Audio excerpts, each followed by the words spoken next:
What's the meaning of bi?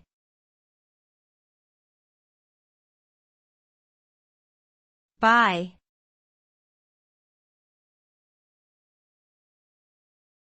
Bi.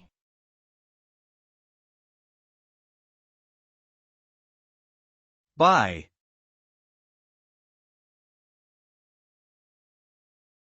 Bi.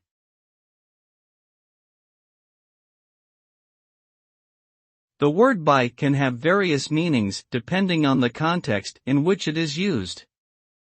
In Chinese, bi can mean comparison or ratio. It can also refer to penetrating, going through, or piercing.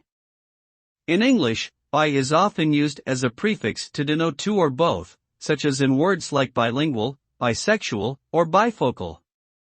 Additionally, bi may be used as a slang term meaning bisexual, referring to a person who is attracted to both men and women. In some cultures, bi is used as a term of respect or endearment, similar to sir or ma'am.